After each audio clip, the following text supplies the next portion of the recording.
آج ہمارے زمانے میں دین کی محنت بعض لوگ اس اعتبار سے کر رہے ہیں کہ مزید اختلافات میں اضافہ ہو رہا ہے۔ یہ بات مستند ہے، مسلمہ ہے، پکی ہے کہ قرآن مجید وحدت کی بنیاد ہے، یہ توڑ نہیں ہے۔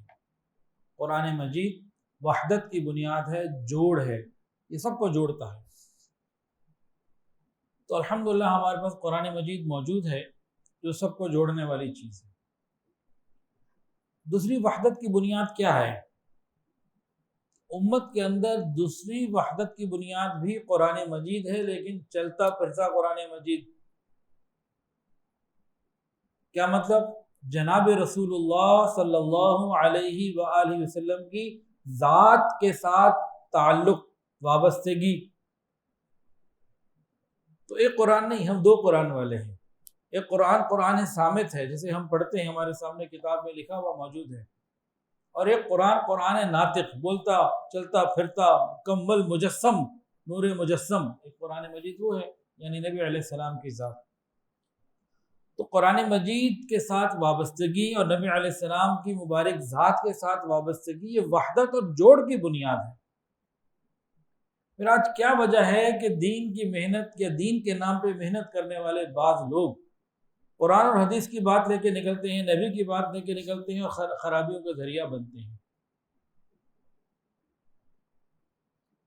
تو مسئلہ کیا ہے؟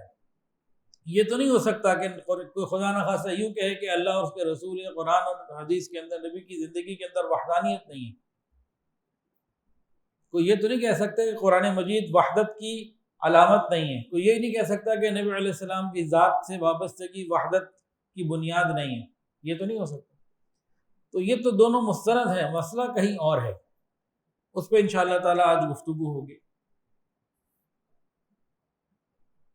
اختلاف، سارے اختلاف برے نہیں ہوتے، بعض اختلاف رحمت ہوتے ہیں۔ ہر اختلاف برا نہیں ہوتا، بعض اختلاف رحمت ہوتے۔ آج جب کہیں بات ہوتی ہے، کوئی بھی بندہ جب دین کی بات کو بڑھانے کے لیے، اپنی بات کو اونچا کرنے کے لیے بات کرتا ہے، تو کتنے لوگ ہوتے ہیں کہتے ہیں کہ فرقہ واریت سے پاک ہو کے بات کرتے ہیں، اور فرقہ واریت بالکل جائز نہیں، اور فرقہ واریت اور مولویوں نے فرقے بنا کے کام خراب کیا ہوا ہے۔ اس قسم کی بہت ساری باتیں۔ سب سے پہلے تو اس میں یہ بات سمجھنے کی ضرورت ہے کہ جناب نبی کریم صلی اللہ علیہ وآلہ وسلم نے ارشاد فرمایا کہ بنی اسرائیل کے 72 ہوئے تھے، ہمارے 73 ہونے ہیں۔ ان کے کتنے ہوئے تھے؟ 72۔ ہمارے کتنے ہونے؟ 73۔ اس لیے فرقے تو بننے ہی ہیں، نبی علیہ السلام نے بتا دیا۔ اس میں تو اب کچھ ہو نہیں سکتا، اس میں کچھ ہو نہیں سکتا، سب ایک ہو نہیں سکتے، فرقے تو بننے ہیں، یہ تو وضاحت بتا دی گئی۔ اب فرقہ کسے کہتے ہیں، اس کو سمجھنے کی ضرورت ہے۔ ہر اختلاف فرقہ نہیں ہوتا، حساس اور نازک موضوع ہے، تو اس پہ انشاءاللہ اللہ تعالیٰ کے سے مانگ رہا ہوں کہ صحیح بات کرنے کی توفیق عطا فرمائیں کہ فرقہ کسے کہتے ہیں، اور بعض عام باتیں جو رحمت ہیں ان کو فرقہ واریت کی بنیاد بنا کے دین سے دوری کا ذریعہ بنا لیا جاتا ہے۔ ہمارے نوجوانوں کو جو بالخصوص کالج یونیورسٹیز میں پڑھتے ہیں، ان کو تو خاص طور سے ایسی باتوں کو بتا کر متنفر کیا جاتا ہے علماء سے اور دین سے جو فرقہ واریت نہیں ہے۔ یہ بھی مسئلہ ہے۔ تو سب سے پہلی بات تو یہ کہ فرقے تو ہونے ہیں۔ جو آدمی آج جیسے مرزا جہلمی جو ہے یا کوئی اور جو یہ کہے کہ میں فرقے کی بات نہیں کرتا، وہ نیا فرقہ بنا رہا ہوتا، وہ نئی پارٹی، نیا سلسلہ بن رہا ہوتا، وہ پچھلا کچھ ختم نہیں ہو رہا ہوتا۔ تو جتنے اس قسم کے لوگ سوشل میڈیا پہ دن رات بڑھتے چلے جا رہے ہیں، اتنی ہی خرابیاں بڑھتی جا رہی ہیں، کوئی خیر تو نہیں بڑھ رہی۔ تو ان باتوں کو سمجھنے کے لیے بڑے کھلے دل کی ضرورت ہے، اخلاص کی ضرورت ہے، تعصب کی اینک اتارنے کی ضرورت ہے، اللہ سے ہدایت طلب کرنے کی ضرورت ہے، ورنہ یہی اللہ کا قرآن یہ ہدایت بھی دیتا ہے، یہ گمراہ بھی کرتا ہے۔ قرآن مجید کے اندر آتا ہے یضل بہ کثیرا ویہدی بہ کثیرا، اللہ کا قرآن ہدایت بھی دیتا ہے بہت سو کو اور گمراہ کرتا ہے بہت سو۔ کیسی عجیب بات ہے، قرآن مجید سے گمراہی، ہدایت تو سمجھ میں آتی ہے، دین کی تعلیم سے توڑ جوڑ تو سمجھ میں آتا ہے۔ قرآن مجید ہدایت کن کو دیتا ہے اور گمراہ کن کو کرتا ہے، یہ اس کا جواب کیا ہے؟ اور دین کی تعلیم جوڑ کب پیدا کرتی ہے اور توڑ کب پیدا کرتی ہے؟ یہ دو اہم سوالات ہیں۔ تو پہلا سوال کہ قرآن مجید ہدایت کب دیتا ہے اور گمراہ کب کرتا ہے، یہ کن کو ہدایت دیتا ہے یا کن کو گمراہ کرتا ہے، ایک سوال ہے۔ جواب اس کا یہ ہے، جو لوگ قرآن مجید کو اس لیے کھولیں، اس لیے پڑھیں، اس لیے سمجھیں کہ مجھے اللہ کو راضی کرنا ہے، میں نے قرآن مجید کے حکم کے مطابق اپنی زندگی کو ڈھالنا ہے، میں نے قیامت کے دن اللہ تعالیٰ کو جواب دینا ہے، میں اس قرآن سے ہدایت لینا چاہتا ہوں، اس قسم کے جذبات اخلاص کے ساتھ، خوف خدا کے ساتھ، جو ان قسموں کے ساتھ، اس طرح کے جذبات کے ساتھ قرآن مجید سے جب ہدایت تلاش کرتا ہے، اللہ اسے ہدایت دے دیتا ہے۔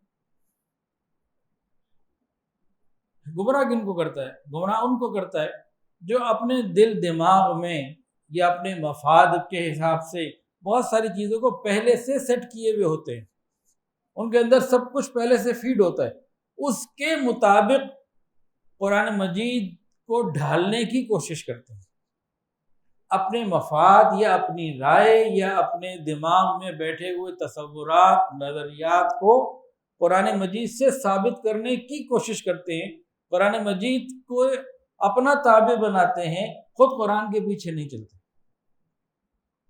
ایسے بہت سارے لوگ ہیں، اور یہی لوگ تباہی کے ذریعہ بنتے ہیں، خود بھی گمراہ ہوتے ہیں اور بہت سو کو گمراہ کرتے ہیں۔ تو ایک سوال کا جواب تو یہ ہو گیا یضل بہ کثیرا ویہدی بہ کثیرا۔ دوسرا سوال کیا تھا کہ دین کی تعلیم یعنی قرآن کی تعلیم، نبی علیہ السلام کی ذات کے ساتھ وابستگی، یہ تو جوڑ ہے، یہ توڑ کیوں پیدا ہو رہا ہے؟ اس کی وجہ یہ ہے کہ اختلافی معاملات کو اور اختلاف کی چیز کو صحیح نہ سمجھنا۔ اب اس پہ تفصیل کروں گا، اس کا مختصر جواب نہیں، اس کو تفصیل سے ہم سمجھتے ہیں۔ اب میں آپ لوگوں کو ایک سوال پوچھتا ہوں، آن لائن میں اگر دیکھے یا سن رہے ہیں کچھ لوگ، تو آپ سے بھی سوال پوچھتا ہوں کہ انبیاء کرام تھے تقریباً 1,24,000، کم و بیش 1.25 لاکھ کی تعداد ہے۔ کیا ہم تمام مسلمان تمام انبیاء کرام کو ایک مانتے ہیں یا وہاں بھی فرقہ بازی مانتے ہیں، یا وہ بھی الگ الگ تھے؟ نعوذ باللہ، ہم کیا سمجھتے ہیں؟ سیدنا آدم علیہ السلام سے لے کے نبی علیہ السلام تک تمام انبیاء کرام یہ ایک تھے یا ان کے اندر بھی فرقے تھے؟ ایک تھے۔ الحمدللہ تمام انبیاء کرام ایک ہی طریقے پہ تھے، ایک ہی چیز۔ وہ کس حساب سے ایک تھے؟ وہ بنیادی معاملات میں ایک تھے،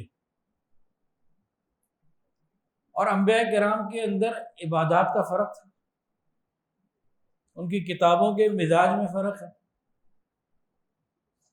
جو ہم نماز پڑھتے ہیں، جو ہمیں نبی کریم صلی اللہ علیہ وآلہ وسلم نے سکھائی ہے، اس نماز کا موسیٰ علیہ السلام اور عیسیٰ علیہ السلام کی نماز، ہماری نماز کا، نماز محمدی کا، حضرت موسیٰ علیہ السلام، عیسیٰ علیہ السلام، ابراہیم علیہ السلام، آدم علیہ السلام، ان کی نمازوں سے فرق ہے۔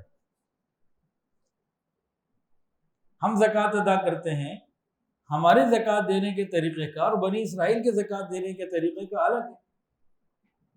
محمدی نظام میں زکوٰۃ کا طریقہ کوئی اور ہے، موسوی نظام میں زکوٰۃ کا طریقہ اور پرانا کچھ اور ہے۔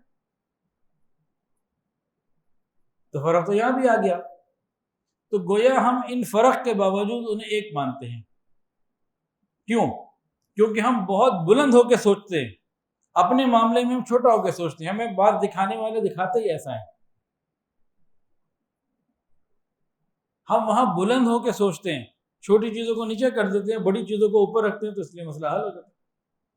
تو یاد رکھیے کہ تمام انبیاء کرام سب کے سب ایک ہیں، کوئی ان کے اندر فرقہ واریت یا مسلک یا کوئی اور مذاہب اور کوئی چیز نہیں، لیکن ان تمام باتوں کے باوجود ان کے اعمال اور شریعت کے احکامات میں کئی جگہ بہت بہت فرق ہے۔ مثال کے طور پر اونٹ اسلام میں حرام ہے، پہلے کسی شریعت میں غلط کہہ گیا، اونٹ اسلام میں حلال ہے، اونٹ ہمارے یہاں حلال ہے، پہلے کسی شریعت میں حرام بھی رہا ہے۔ تو جس نبی کی شریعت میں اونٹ حرام تھا اور آج حلال ہے، تو نبی تو دونوں ایک ہیں، ایک ہی تو الگ الگ نہیں کہنے جاتا۔ جب وہ تمام فرق کے باوجود ایک ہو سکتے ہیں تو پھر ہم بھی ہو سکتے ہیں۔ اس کو میں آگے لے کے چلوں گا انشاءاللہ تعالیٰ۔ تو یہاں تک بات سمجھ میں آ گئی جی۔ اب 4 کتابیں ہیں، بڑی جو بنیادی 4 کتابیں ہیں، باقی صحائف ہیں۔ ان چاروں کتابوں کے مزاج کا بھی فرق ہے، حالانکہ چاروں کتابیں ایک ہیں، ایک اعتبار سے چاروں کتابیں ایک ہیں، اور ویسے دیکھا جائے تو ان میں بعض فرق بھی ہیں، اس فرق کے باوجود ایک ہے۔ تورات کن پہ نازل ہوئی؟ حضرت موسیٰ علیہ السلام۔ جب نازل ہوئی وہ قوم انتہائی سخت تھی، بد مزاج تھی، ناشکری تھی، وہ آرام سے پیار سے ٹھیک ہونے والے نہیں تھے، ان کو ذرا ڈنڈوں کی ضرورت تھی نا، سختی کی ضرورت تھی۔ تو تورات میں جو احکامات آئے بڑے سخت قسم کے تھے، وہ تھے ایسے، تو سختی ان کے اوپر دی گئی، ورنہ ٹھیک نہ ہوتے، اور ان کے لیے وہی رحمت تھی کیونکہ وہ مزاج ہی ایسا بن گیا تھا۔ تو تورات کے اندر سخت احکامات تھے۔ پھر آئی زبور۔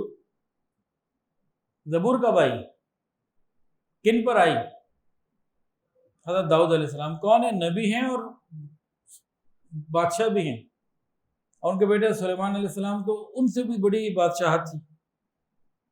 نبوت حضرت داؤد علیہ السلام کی بڑی ہے اور بادشاہت ان کی زیادہ بڑی۔ تو وہاں دیکھیے، بادشاہوں کے گھر میں مال پیسے کی فراوانی ہوتی ہے، غربت ہوتی ہے؟ فراوانی ہوتی ہے، اور وہ فراوانی کا موقع تھا ان کے پاس، اس زمانے میں بہت فراوانی تھی۔ جب مال دولت زیادہ ہوتا ہے، ایلیٹ کلاس کے لوگوں کو یاد الہی کا وقت کم ملتا ہے، غریب لوگوں کو پھر مل جاتا ہے۔ امیر لوگوں کو یاد الہی کا وقت کم ملتا ہے، ان کی اور دوسری مصروفیات زیادہ ہوتی ہیں۔ تو وہ لوگ اس طرح کے لوگ تھے، ان کے پاس وسائل تھے، تو ان کو کیا دیا؟ زبور۔ زبور میں کیا تھا؟ زیادہ تر مناجات، احکامات کم اور مناجات زیادہ، کہ چلو بھئی ذکر پہ لگو، مراقبے میں لگو۔ داؤد علیہ السلام بھی جب ذکر کیا کرتے تھے تو فرشتے اور پہاڑ مل کے ذکر کیا کرتے تھے، لگا دیا ذکر پہ، آ جاؤ بھئی اب میری مناجات پر۔ تو فرق ہو گیا نا دونوں کتابوں کا بنیادی ایک عنصر کا۔ تیسری کتاب آ گئی انجیل، کن پہ؟ حضرت عیسیٰ علیہ السلام پہ۔ اس میں کیا ہے؟ اس میں تو ہے معافی، درگزر اور بہت زیادہ درگزر۔ کیا؟ اگر کوئی ایک تھپڑ مارے ایک گال پہ تو دوسرا بھی پیش کر دو، اتنی نرمی۔ تو وہاں یہ تھا، اور احکامات تھے لیکن کم، یہ نرمی بہت زیادہ تھی، اس پہ سلسلہ تھا۔ قرآن مجید جو اللہ نے بھیجا، اتارا، اس میں اس قرآن مجید نے قیامت تک رہنا ہے، ہر زمانے میں، ہر طریقے کے لوگوں میں، ہر جگہ اس نے رہنا ہے، تو سب کے لیے آیا۔ پچھلی کتابیں ایک مخصوص مدت کے لیے، مخصوص لوگوں کے لیے تھی، یہ قیامت تک کے لیے ہے، تمام انسانیت کے لیے ہے۔ اب کہیں پہ لوگ سخت ہوں گے، کہیں پہ لوگ نرم ہوں گے، کہیں پہ لوگ امیر ہوں گے، کہیں پہ غریب ہوں گے، کہیں کیسے ہوں گے، تو اس میں سارے احکامات ہر طریقے کے آ گئے جو قیامت تک کے لیے رہیں گے۔ اور قرآن مجید ہمیشہ تر و تازہ رہتا ہے، ہر دور اور ہر زمانے میں قرآن مجید سے فائدہ حاصل کرنے والے کرتے ہیں۔ آج اگر کوئی ملحد ہے، اللہ کا انکار کرنے والا، تو پچھلی امتوں میں بھی رہے ہیں، اس کے جوابات قرآن مجید میں موجود ہیں۔ تو جتنے بھی دین کے بارے میں، نبی کے بارے میں، اسلام کے بارے میں، توحید، رسالت، آخرت کے بارے میں جتنے بھی سوال جواب پچھلی امتوں میں ہوئے، وہ اس امت میں بھی ہیں اور قیامت تک وہی ہوں گے۔ تو سارے جوابات قرآن مجید میں ہیں۔ تو یہ چاروں کتابیں ایک ہیں، قرآن مجید گزشتہ تمام کتابوں کی تصدیق کرتا ہے، اور یہ کنٹینیوشن ہے ان احکامات کی جو اللہ کی طرف سے آتے رہے۔ تو چاروں کتابیں کچھ کچھ فرق کے باوجود ایک، تمام انبیاء کرام بعض احکامات میں، اعمال میں فرق کے باوجود ایک۔ اب آ جائیے صحابہ کرام کے اوپر۔ صحابہ کرام رضوان اللہ تعالی علیہم اجمعین، ان سب کو ہم ایک مانتے ہیں یا یہاں بھی فرقے تھے؟ بتائیے۔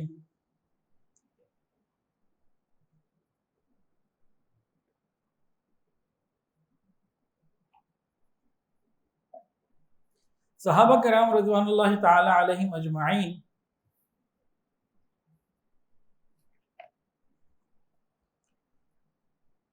ان سب کو ہم ایک مانتے ہیں۔ اگر کوئی خدا نہ خاصہ یہ کہے نا کہ نعوذ باللہ ان کے اندر کوئی فرقے تھے تو ایمان کے خلاف ہو جائے گی۔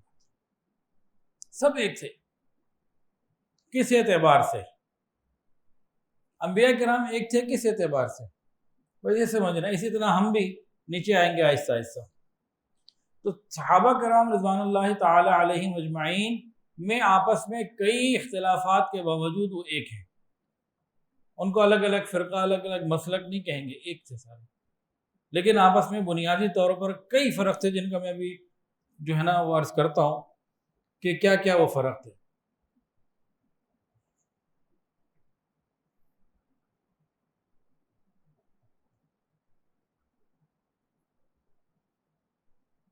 صحابہ کرام آپس میں بہت مرتبہ مختلف رائے رکھا کرتے تھے۔ مثال کے طور پر بعض صحابہ کرام رضوان اللہ تعالی علیہم اجمعین یہ سمجھتے تھے کہ اونٹ کا گوشت کھانے سے وضو ٹوٹ جاتا ہے۔ کہتے جب اونٹ کا گوشت کھا لیا باوضو وضو ٹوٹ گیا، صرف اس وجہ سے کہ اونٹ کا گوشت کھایا، وضو کرو، دوبارہ نماز پڑھنی ہے تو، یا قرآن مجید کو ہاتھ لگانا تو کرو وضو۔ بعض صحابہ فرماتے تھے نہیں، ایسا نہیں ہے، اونٹ کے گوشت میں ایسی کیا خاص بات آ گئی کہ اس کو کھانے سے وضو ٹوٹ جاتا ہے، گائے کے کھانے سے، بکرے کے کھانے سے نہیں ٹوٹتا؟ فرماتے تھے نہیں، گوشت ہے، اس کو کھانے سے وضو نہیں ٹوٹتا۔ تو اونٹ کا گوشت کھاتے باوضو اور دوبارہ نماز پڑھ لیتے، وضو نہ کرتے، کہتے ہمارا ہے وضو۔ یہ فرق صحابہ میں رہا، اس کے باوجود ایک دوسرے کی محبت تھی، ان کے فرق تھا سوچ کا، ٹھیک ہے، اس کی وجوہات ہیں، تفصیلات ہیں۔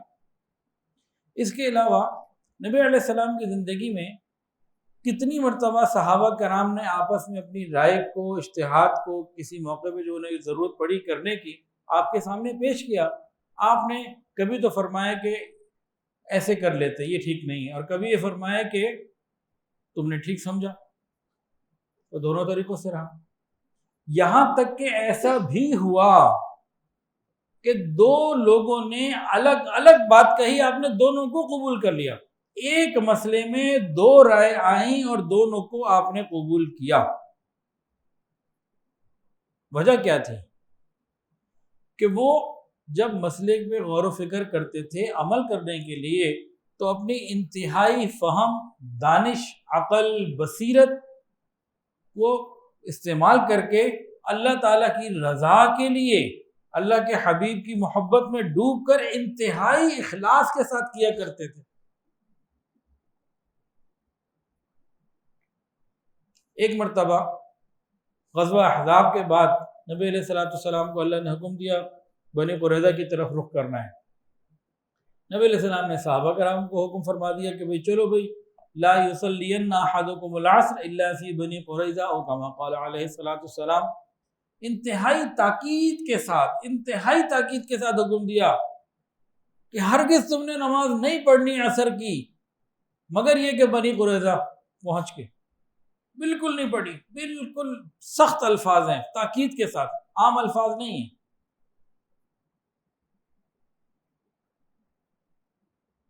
آپ کہتے بھئی آپ جاؤ عصر وہاں پڑھنا، نہیں، ہرگز عصر کی نماز نہیں پڑھنی یہاں تک کہ وہاں نہ پہنچ جاؤ۔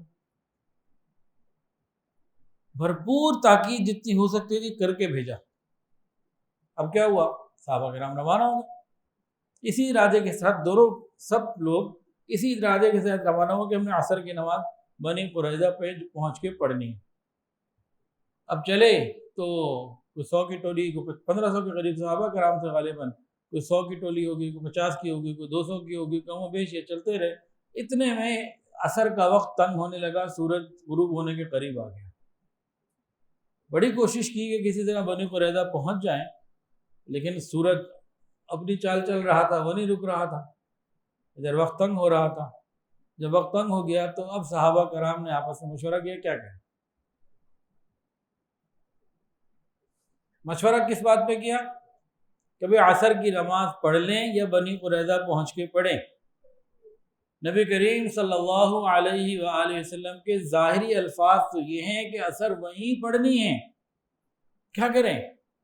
اب دو رائے آ گئی۔ ایک رائے یہ آئی، انہوں نے یہ کہا کہ نبی علیہ السلام کی بات کا منشا، مقصد یہ تھا کہ ہم نکلنے میں جلدی کریں اور فٹافٹ وہاں پہنچیں، لیکن یہ مقصد نہیں تھا کہ ہم نماز قضا بھی کر دیں اور پھر وہاں پہنچے، نماز قضا کر دیں، ایسا مقصد آپ کی منشا یہ نہیں تھی۔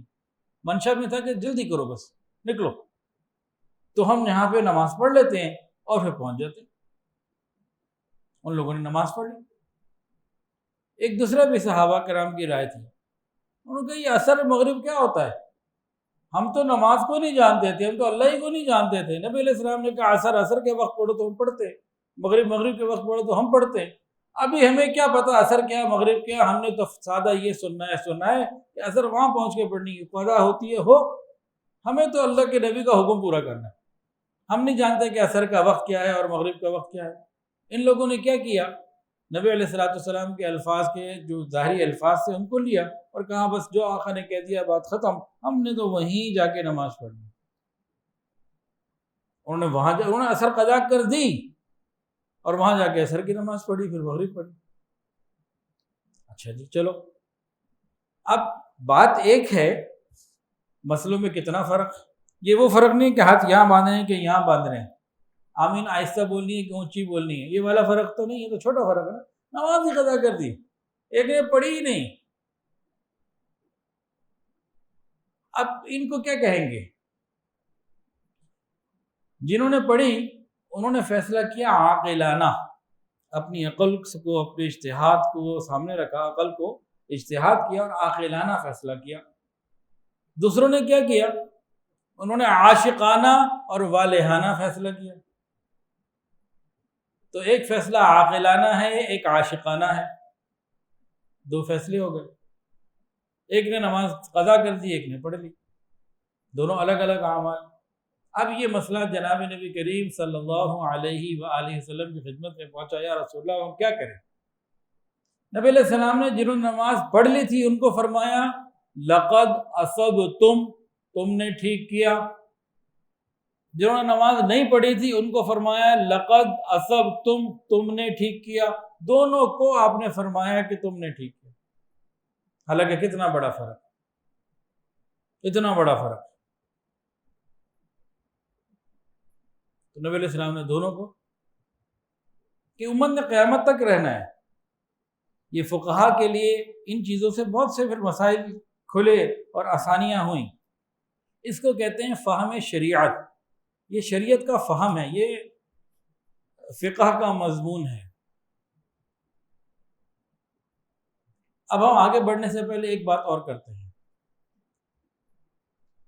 تمام انبیاء کرام کی شریعتیں کن چیزوں کی وجہ سے ایک ہیں؟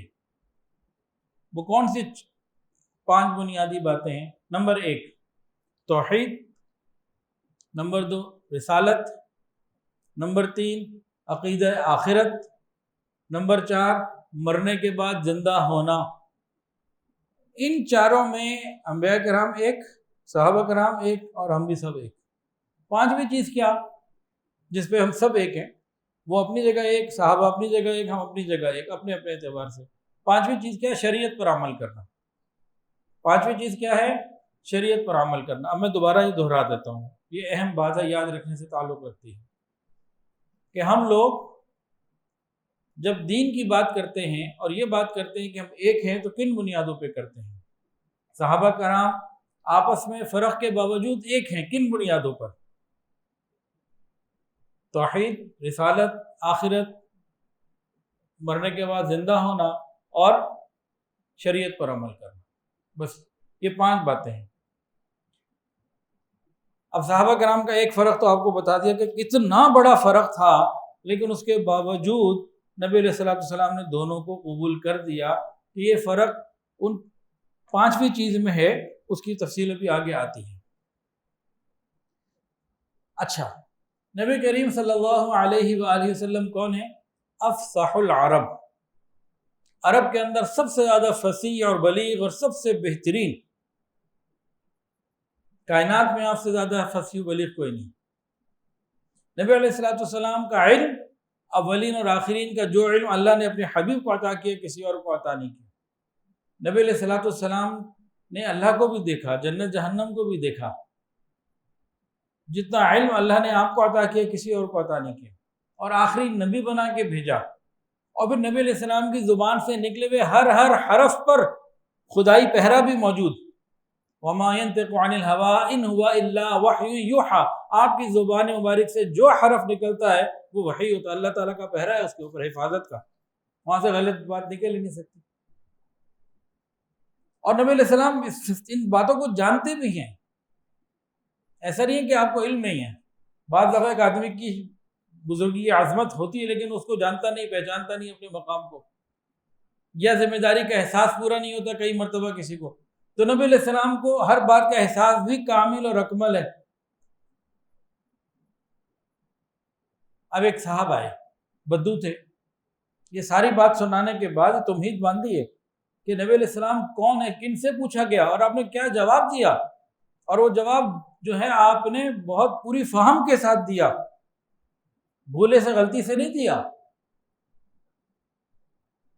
وہ سوال کیا تھا؟ ایک بدو آئے، کہنے کہ یا رسول اللہ صلی اللہ علیہ وآلہ وسلم، ہم لوگ تو مسلمان نہیں تھے اور ایسی جانوروں جیسی زندگی پہلے گزارتے تھے آپ سے ملنے سے پہلے، اور حرام حلال کی کوئی تمیز ہی کوئی نہیں تھی۔